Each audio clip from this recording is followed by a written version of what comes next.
perfect. We have perfect attendance, so I know the existence of a quorum, and we'll let the minutes reflect that. Let's start out. Does anybody have any proposed changes to the draft agenda that was circulated? If not, can I have a motion to adopt the agenda as circulated? So moved. Okay. No opposition? Not hearing opposition, we will consider the agenda adopted by unanimous consent. Approval of the minutes of February 12, 2025. Those were circulated. Does anybody have any proposed changes to the minutes? No. No. Motion to approve the minutes? Motion to approve. Any opposition? Hearing no opposition, we'll consider the agenda, we'll consider the minutes from February 12th adopted as circulated. Okay. So the first item on business is me reporting out on some of the outreach that we were able to accomplish up to now.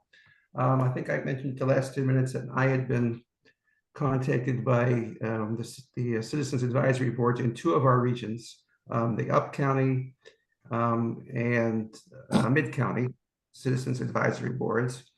I gave them an option of how they wanted to handle it. They both wanted to do the same thing, which is have me talk to them first, and then they will decide about future meetings where they can come back and talk to us and give us their views. So that's what we did. The first one was March 10th, and Mike and Jeff joined me, and all 3 of us gave them just some basics about what the commission does, what kind of things we look at, some of the things we might be studying in the coming year.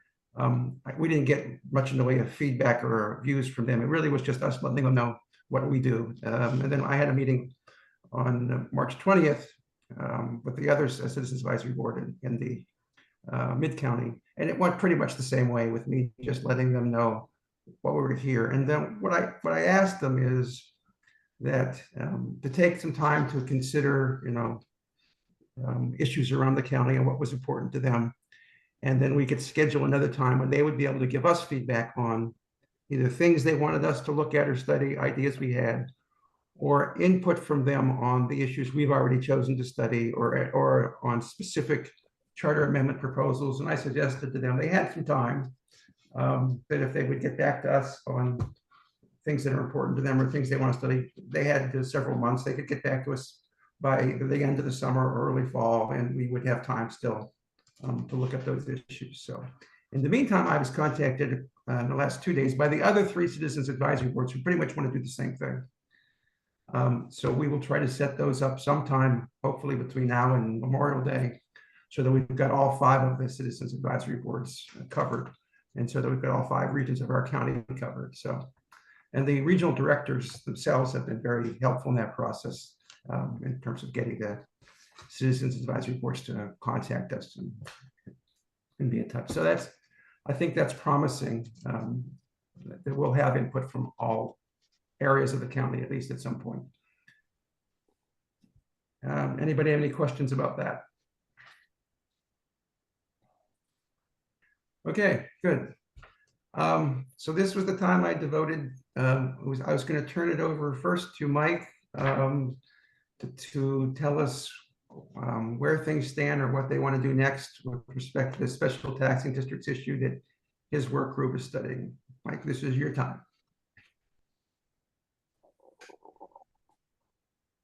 Thanks.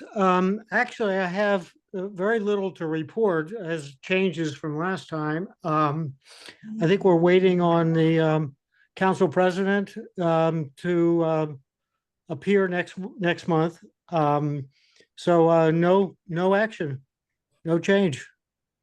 Now, of course, in the last couple of weeks, the county executive has released his budget. In looking at it, there's only one special taxing district that was mentioned. It's the White Flint taxing district, special taxing district. And you can look at it. It's anyway. There's basically no activity under that special taxing district. So that would be perhaps a question that we might want to pose to the council president as to how she would be thinking about special taxing districts. But honestly, I've kind of put this on the back burner since the last set of conversations. Things have been changing. Maryland has passed a new budget, which has broadened the base for infrastructure taxes. I haven't fully digested it, the whole thing. So special taxing districts, that subject, we may end up changing it or redirecting our focus to something else, depending on feedback we get from the council president. So anyway, no change, no action at this point. Is there anything you need from me in terms of outreach to anybody in particular? Is there anything I can do or anything anybody else on the commission can do to help you?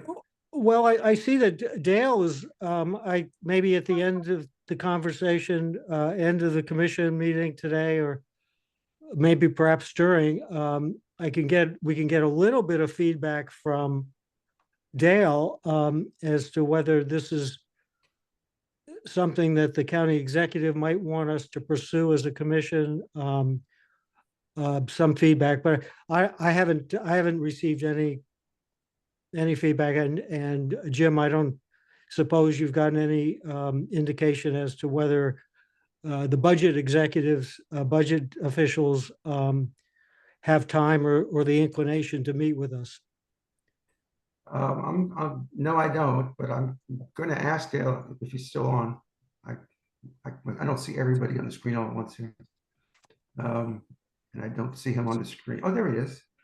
I see So him. the executive has been pursuing the taxing options at the state now that the General Assembly session has adjourned, and they did not make movement on differential taxes and special taxing districts. They did make a change in the income tax, increased our maximum authority from 3.2% to 3.3%.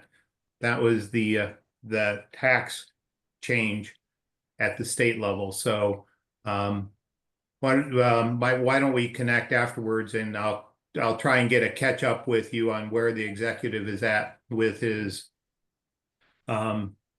special taxing districts, differential taxing rates, and those sorts of things.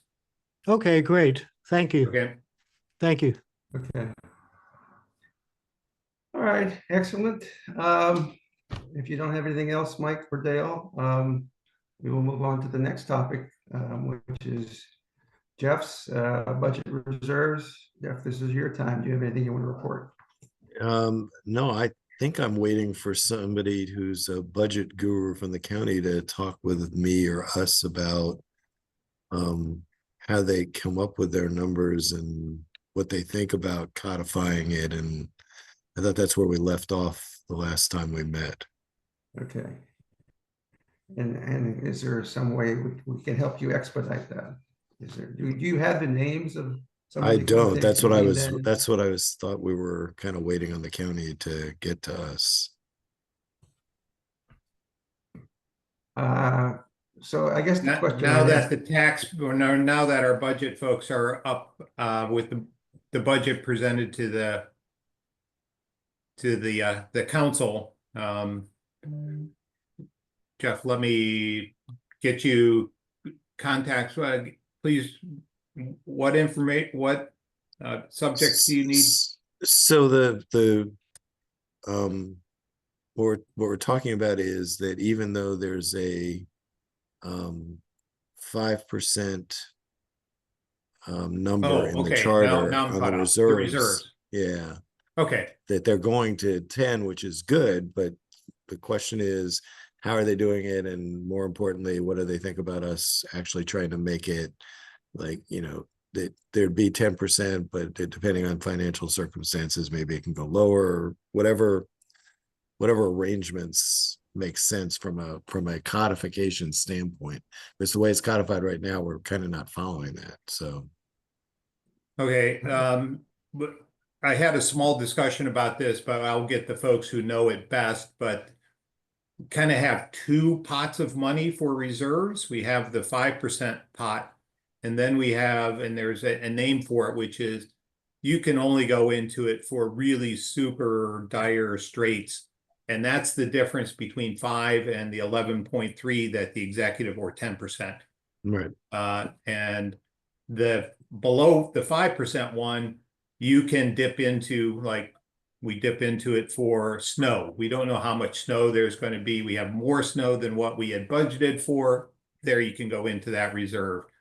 As compared to the other one, we have a total financial meltdown and we need to access more than that 5%. But let me, now I know, let me get the budget person that can explain that properly, which will be Mike Covey, our Okay. Director of Finance. Great. Appreciate it. So what do they call the meltdown fund? Presumably it's not the meltdown fund. It's the super secret Batman fund. So And Jeff, from the council side, the executive gave the budget to the council, so the council's now incredibly busy through the end of May. mhm. But maybe get you in touch with the executive director and our new deputy director, who also have background in this, but they probably wouldn't be able to meet until after the budget's passed. That's They're fine. very I swamped. mean, I don't think it's critical, but it is something that we've talked about repeatedly, is maybe wanting to take action on. So And I know Craig, the executive director, has talked with a few members of the commission before on other topics, but I'll reach out to them, but they're not going to be able to meet until after No worries. Memorial Day. yeah, no worries. Yeah, and I think Dale, one of the questions I have is, which is, if you have a charter and the 5% is an archaic number, I mean, is it really the best structure to have this sort of separate emergency fund that's restricted, as opposed to just changing the 5% cap to a higher cap, and then you create more flexibility, but. All right, Okay, well- anything else on, yeah, Yeah, I've got a Yeah. question, Jim. Dale, has Sure. bond council weighed in on this, or is that the reason we're doing it from the 5 to the 10%? I don't think anybody has said anything about it anytime recently as to it being particularly restrictive, or that, we are really in a tight spot because we can't get access to the above 5% reserves. It has not been a hot issue. So the AAA bond rating is not an issue in this, or is it? Well, the reason that we used to be somewhere close to 5%, and then the bond rating agencies said that's too low. You really should be up at 10%. So the county, the council, and primarily the council at the time, but council and executive made a plan in order to get up to 10%, and over the series of about 5 or 6 years, kept increasing the amount that was kept in reserve until they hit the 10% mark, which made the rating agencies very happy. Right. And then and then one year during COVID, when we didn't have certain expenditures and we had federal funds, it jumped all the way up to 16%. That's back down in the executive's budget. It's around 11% that he submitted over to the council. There'll be the rating agencies. No, we use a calculation for calculating what that percentage is of the entire budget, not just what we collect in taxes, but all the money we receive from our taxes, from federal funds, state funds, enterprise funds, any all of that is the denominator in calculating the 10%, which there may Mr. Covey may make a point about that. All those other external sources of revenue in calculating our reserve may not be appropriate, but that's something for discussion. Is there still a meeting with bond council in New York, or virtual, or at any point? There is every year between the council president, the county executive, and the director of the finance, governance and finance committee. Okay. And they do have that meeting with all three of the rating agencies. Gotcha. Since COVID, it's been virtual. They do not travel up to New York like they used to. Gotcha. Okay, thanks. Okay, anything else on this topic? I wonder, does the council earn anything on that money? That is just sitting in the bank in essence. Are we getting any interest on it? I will let Mike answer that, but I think they're savvy enough not to have it just sitting. It isn't, it is making money, but I can't tell you the mechanism and how it is invested. Okay, It's definitely going to be earning, David. Just don't know how much. well, you certainly would hope so. Yeah, and I'm guessing that in government bonds or safe securities of some kind.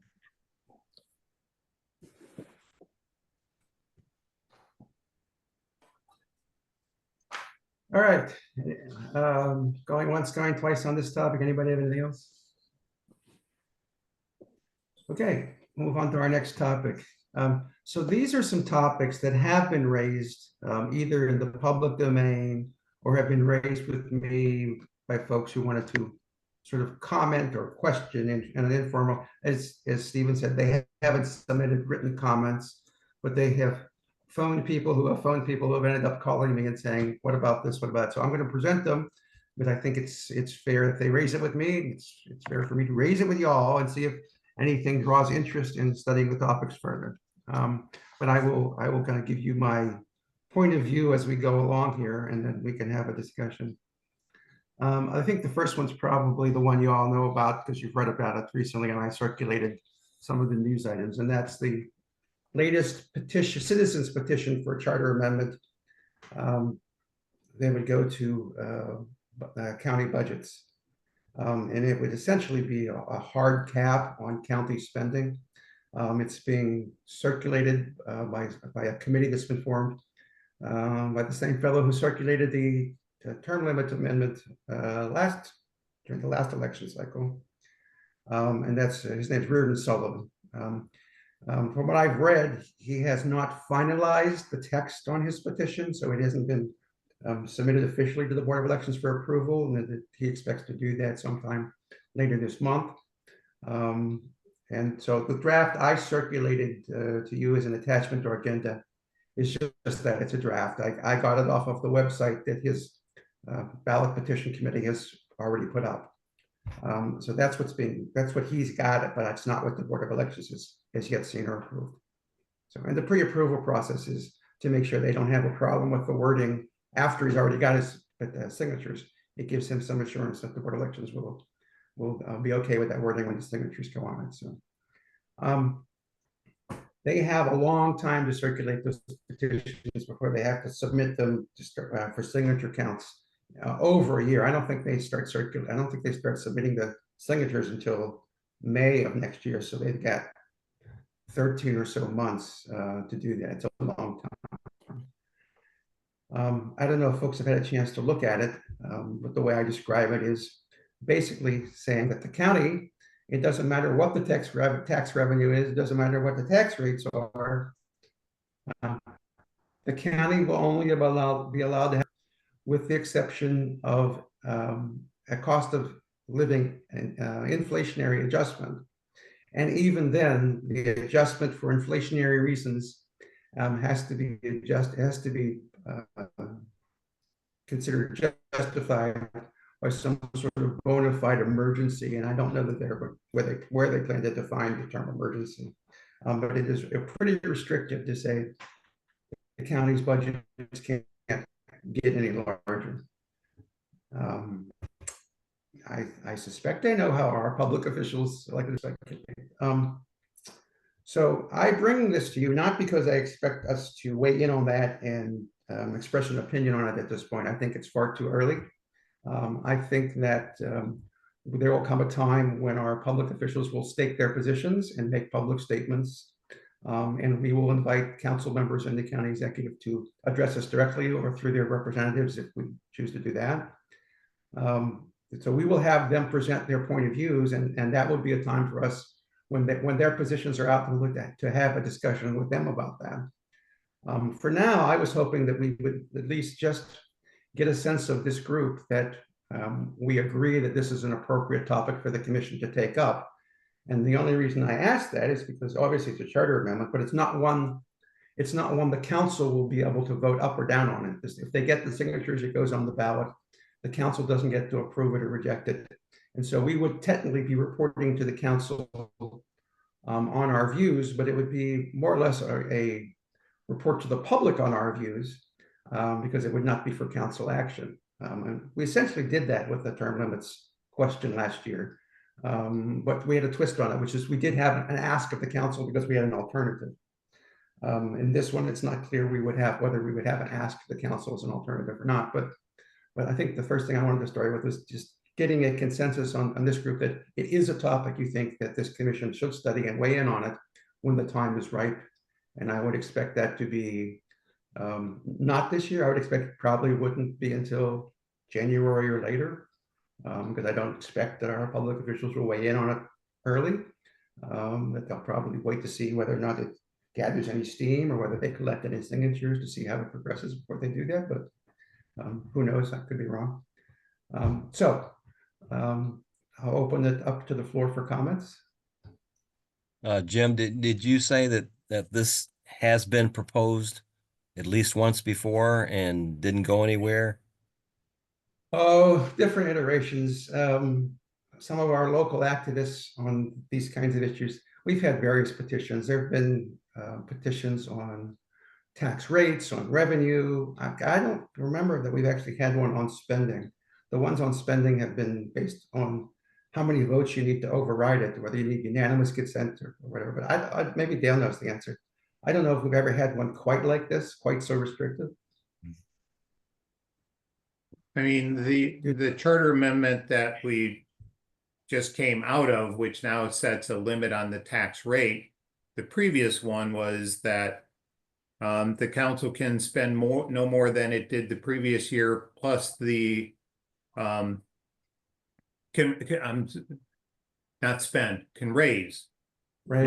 no more money than it did the previous year, plus from property taxes, plus the rate of inflation, plus any new development that got added to the tax base.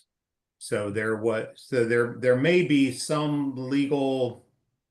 I think I heard something about a case, again, way too early, about the ability to limit the elected body's spending authority versus its collecting authority. I didn't say that well, but there's something there, differentiation between the two, the ability to collect the revenues versus limits on its ability to spend revenues. That's my perception, that they've all been geared to forcing the county either to not raise taxes or to force them to lower taxes so as not to collect too much revenue. This is the first one I'm aware of where it flips it on the other side. It says, we don't care how much your county grows, and we don't care how much you can leave tax rates the same or you can lower. And county growth could lead to additional revenue, but we're not going to let you spend it anyway. So if you raise additional revenue and the county grows, you're still capped on spending, and you can just give the rest of the money back to us. So Thank you. Thank you. That helps. Yeah. That's frustrating. County growth would potentially lead to additional county expenses. Exactly. We just get an observation since we've looked at section 305 before, last year, and we have some time on this. Perhaps we could, maybe there's some other changes that might be of interest in section 305 in addition to perhaps for the commission to consider, the language that's been circulated so far. I think it would be a good idea to at the appropriate time to have this group in and have a discussion, maybe broaden it to include other sections or other parts of section 305 that could be candidates for change. So Yeah. anyway. Well, I guess my reaction is I want to be careful. First of all, I don't think it's necessarily appropriate for us to be in the position of advising the citizen petitioners on how to make their petitions better. I don't know that that's really our role. They seem quite capable of petitioning in every election anyway. And so I wouldn't want us to speak sort of collaborating in that respect. We couldn't certainly invite them. They, the folks who are doing this, they're well aware of who we are and what we are. They were quite upset that we were even taking, they thought we had no business even opining on their last petition, frankly. They suggested that what we did was illegal. We had no business giving an opinion. So I would seriously doubt they would have any interest in coming before us because they don't view us as on their side. So I doubt they would be interested in coming and presenting anything to us. I mean, they know how to reach us. They've never suggested to us that there's anything that they want from us in terms of support. But we're obviously, any of you are welcome to contact them and hear their views, and we could, it's a public meeting, so that's not a problem. They can come, but It's a charter item. It's in our purview. That's all. Doesn't mean I we take think action. my view is that we ought to look at it and we ought to offer our opinion as a public service to the county residents who have to vote on it eventually if they get the 10,000 signatures. Yeah, I would agree, but to offer an opinion it seems to me that it'd be useful to have some sort of dialogue in an official meeting type setting with them. So anyway, food for thought. No, it's like I said, it is a public meeting and certainly they're welcome to attend. I just don't put much faith in the fact that they would want to, because as far as they're concerned, they don't want I think they view from our past, they would view us as unlikely to agree, and so they just don't have any motivation to do it. But they're certainly welcome to be, and we'll certainly listen if they do. Well, they could conceivably be listening in on this meeting today, couldn't they? Oh, look, our meetings are all videoed and online. They can go on and see them at any time. So there's nothing secretive about our work here. So Well, I agree. anyway, so let me ask It's in our peer review, and we have this advance notice that it would behoove us to form an opinion officially. I don't know how many different ways you can say it's a bad idea, but we should potentially offer some list of pros and cons that the public could consider as they think about this before they vote. Yeah, I mean, I think, like I said, they have 13 months to decide whether it even goes, to get their signatures to determine whether it goes on. We have lots of time. Will we be able to put it in our report next April 30th? Certainly we have the time to do that. Will we need to delay it from April 30th until, late May or early June, based on the way their petition drive develops? We'll find out then. We won't know until then. I suspect there'll be some public views expressed by our council members and executive well before June. So the issue will be certainly ripe. I just don't think now is the time to address it. They're just getting off the ground, and but I'm not hearing any opposition. Is there anybody that thinks it's a bad idea for us to take up this stuff? Okay, not hearing that. I assume we have a consensus that it will be on our agenda for future meetings, and it will develop as it develops. We'll see what happens between now and the over the summer and by early fall, and then maybe by fall we'll be ready to delve into it. Okay, that's the first issue. The next issue is one that we had presented to us a couple of different times.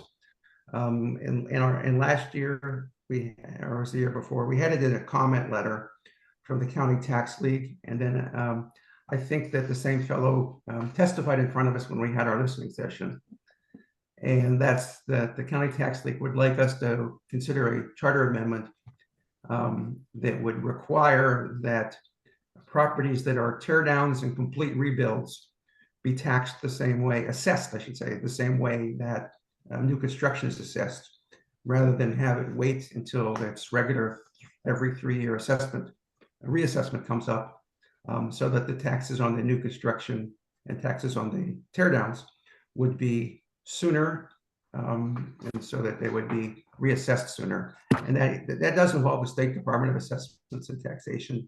So it's not strictly a county issue, but they raise it as a charter amendment, and they continue to raise it. And so I contacted them recently and said, tell me why you keep raising this as a charter amendment rather than a matter for the county to legislate on.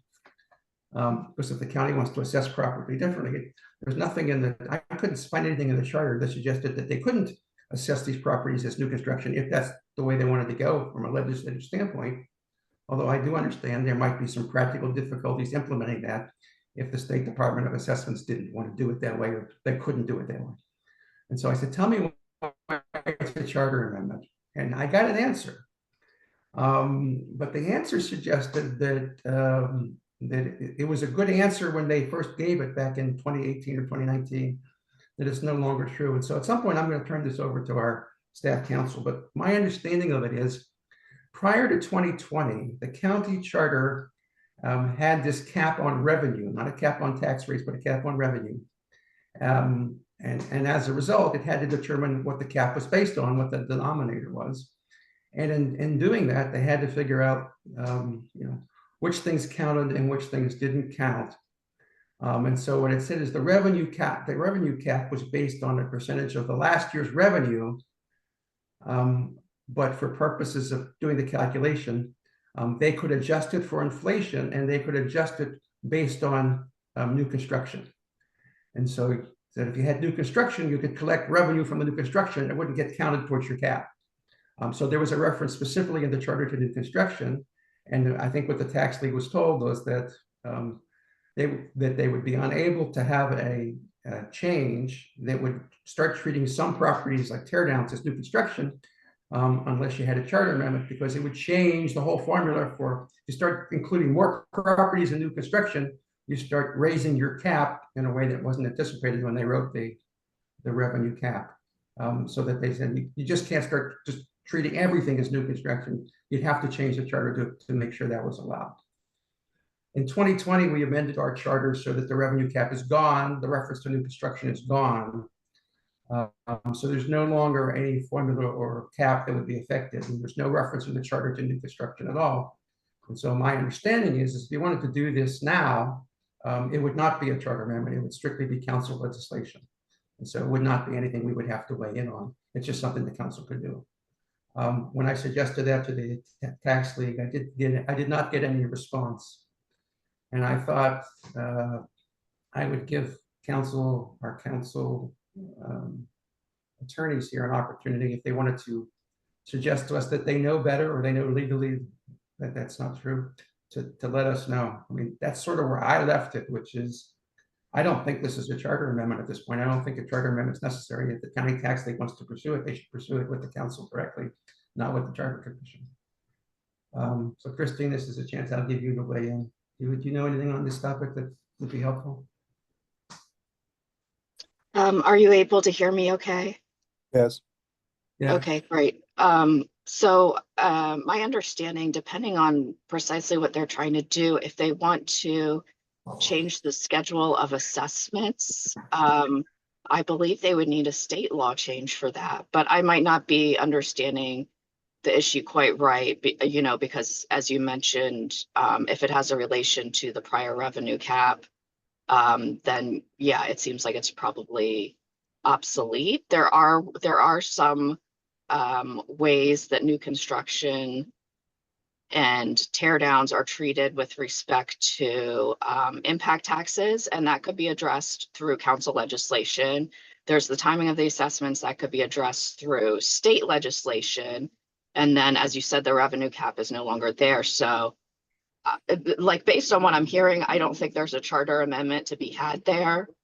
But I without knowing a little more precisely what they want to do, it's hard to be totally conclusive. Hope that helps. I think they just want to throw a whole category of properties into a different bucket. They're going, right now, the properties are completely, rebuilt. They tear everything down. They start from scratch. And yet it's treated the same way it would be if you put a small addition on your house, which is you wait till the next assessment, which might be a year, 2 years, 3 years down the road. They just want to put it into the new construction bucket where it'll be reassessed immediately. I don't think that the county has control over that. I'm pretty sure it's a state issue, but I could certainly work with the county attorney's office and verify that for you.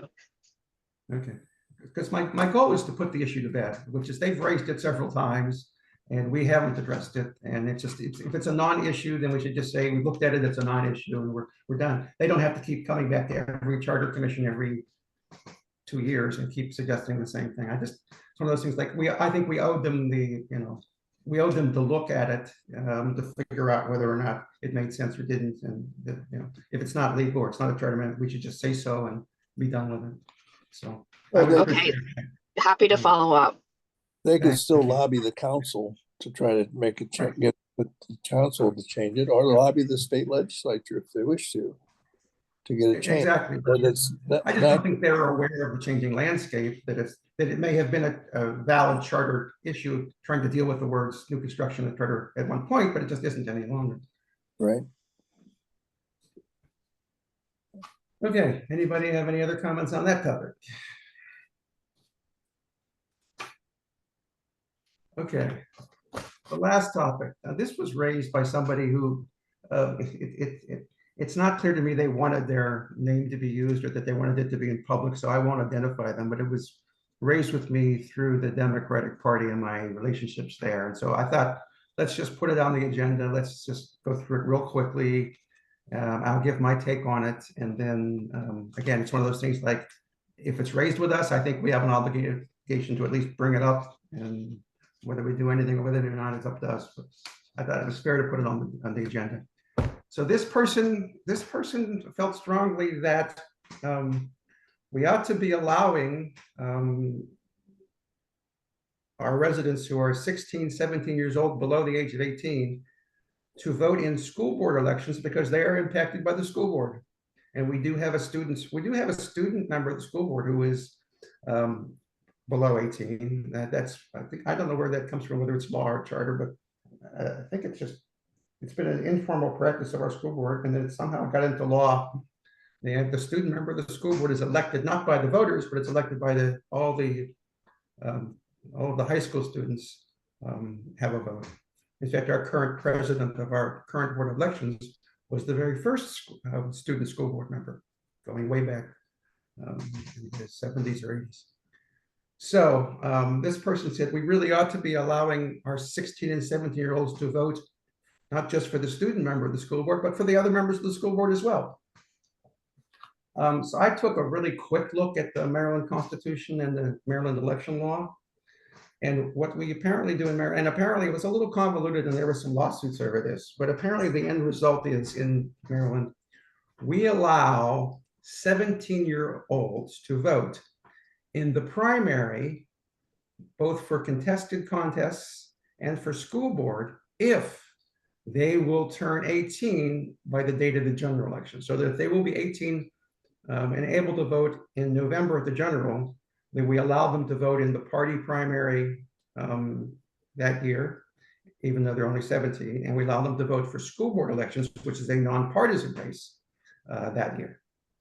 And so in order to do this, you would have to change that state law to allow them to vote, even though they won't be 18 by the time of the general election. It being 16 or 17 at the time of the primary would be enough, and they would be able to vote both in the primary and the general. I don't perceive that is a charter issue at all. I believe that would require both a change to Maryland state law and possibly even the Maryland Constitution. So I don't see that as a charter issue for us to take up. And does anybody, and I'll ask Christian again, do you know anything any different than what I just said?